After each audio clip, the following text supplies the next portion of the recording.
Hey everyone, it's Laura Bax. Today I'm going to show you how to do a good morning.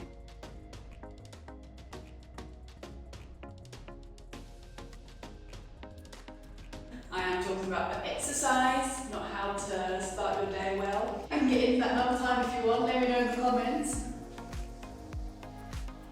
Okay, so I know from talking with clients and friends, the biggest problem that people have when they're trying to do good mornings is balance. And basically feeling like they're just gonna fall forward, right?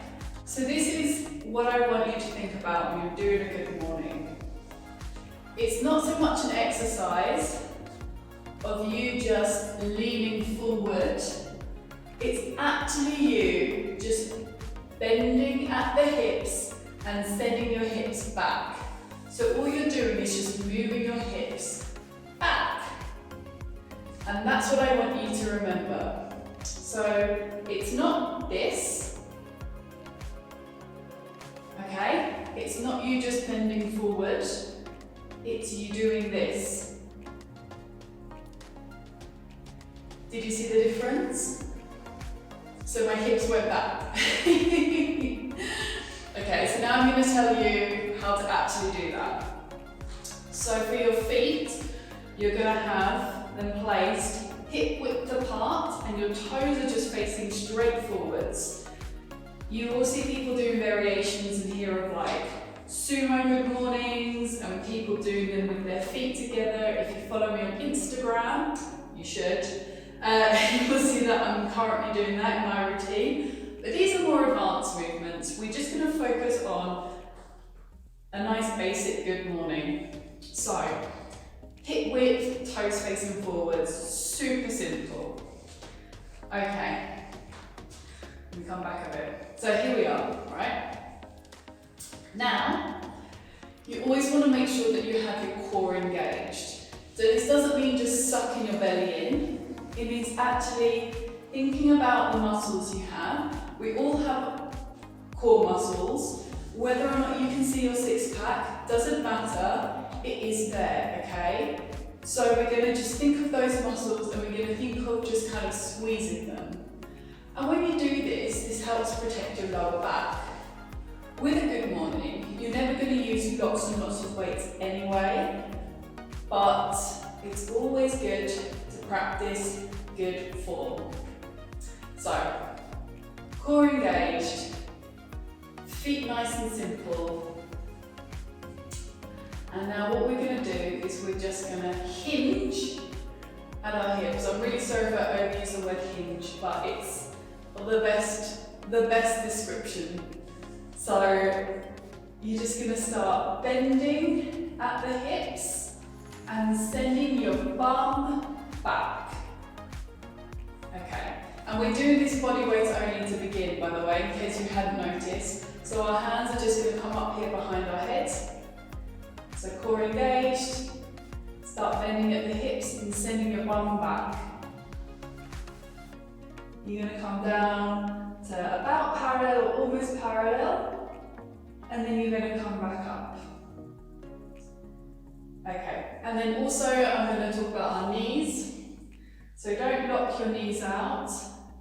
Have what we call soft knees. So there's a really slight bend in your knees. If you don't have super flexible hamstrings, you might find that there's like a bigger bend in your knees. And you even may find that is more comfortable for you when you start out, just because you may feel like a little more secure and like you're not going to fall over. So it's fine if you want to bend your knees a bit more. Okay. Come down, breathe in, breathe out, come back up.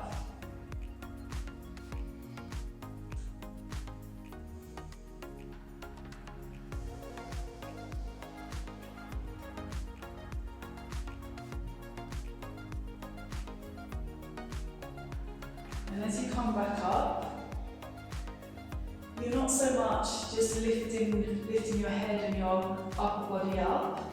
It's more that you are just then pushing your bum, forwards, and it's your glutes. that are sort of just bringing you back up. You can give them a little squeeze. Okay, and I'm going to talk quickly about our backs as well. So you want a nice straight back. So that doesn't look like this. Okay? And it also doesn't look super exaggerated like this. So you don't want to be thinking about sticking your chest out. This, like, no. That basically puts your back in a bad alignment, and it can cause you pain in your lower back. So you may find that it looks like you have a bit of a curve in your back, but really what you're focusing on is if your hands are up here, your shoulders are going to be pulled back enough, so that's fine. And if your core is engaged, then that's going to be keeping everything straight here as well. So those are the cues that you need to remember.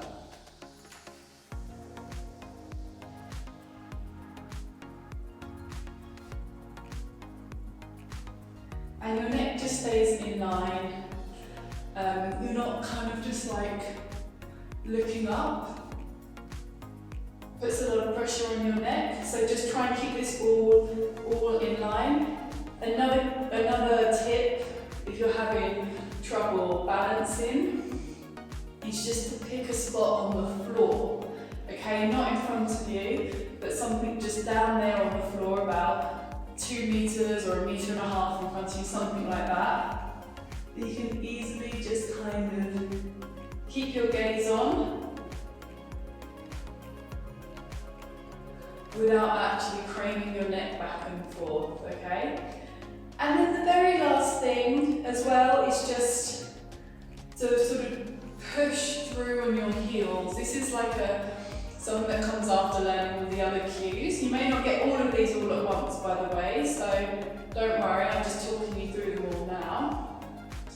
So primarily you're pushing down through your heels, but you also kind of want to think about like the outside of your feet, kind of pushing down, almost gripping. So it starts at your heels and then it kind of moves through the rest of your foot, and that's how I want you to think of when you apply pressure.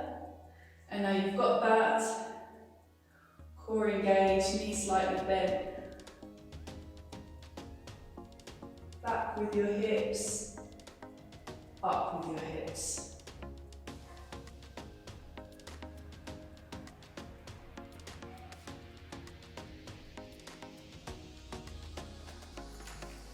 And there you have it, that is how you do good mornings. So practice that. I'm not too comfortable doing their body weight only.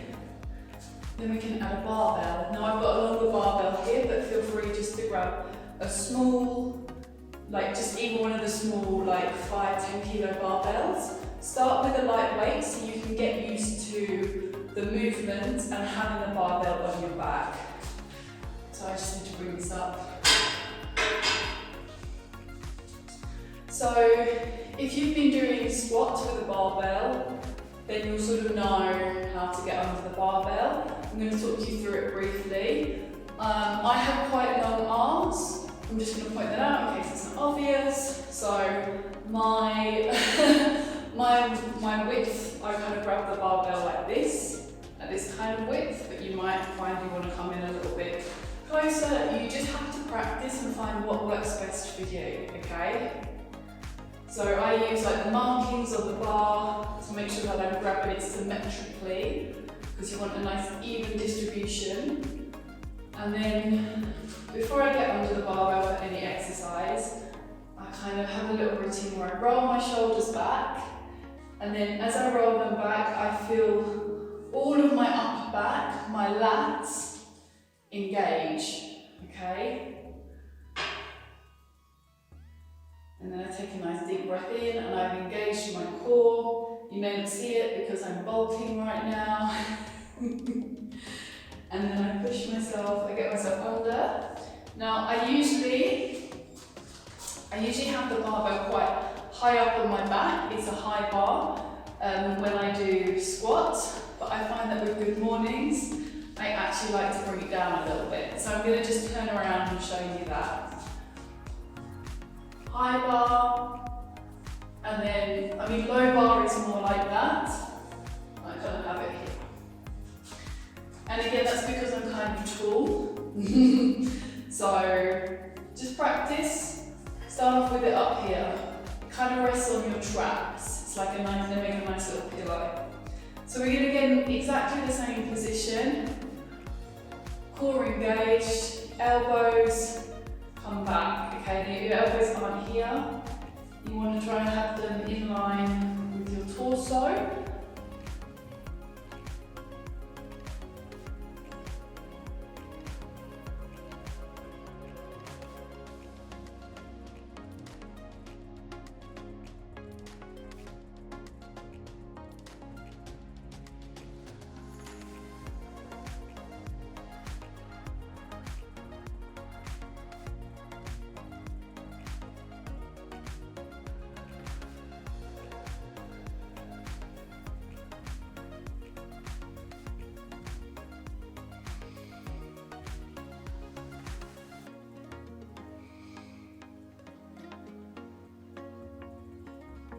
And that's it.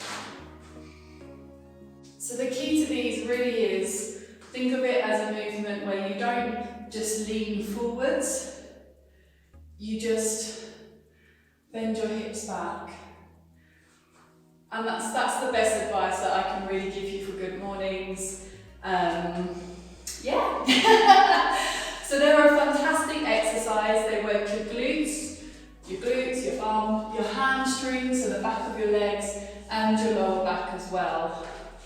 I would always stick to lightweight when you do these. Practice body weight only first, get comfortable, get stable, and then with a smaller barbell than what I've used, I would recommend starting with a barbell, 5-10 kilos. Get used to that movement, find where it feels more comfortable. You might find if you have the barbell a bit lower on your back, that helps with balance, especially if you're taller like me. And then you can go up in weight, and anything between reps of between 10 and 20. When I do good mornings, I tend to do them for like 15 to 20 reps, because yeah, it really is just like a kind of, it's almost like it just stretches out everything, but they're great for strengthening all of that posterior chain. And yeah, I hope that helps. Let me know in the comments what you'd like to see next, and I look forward to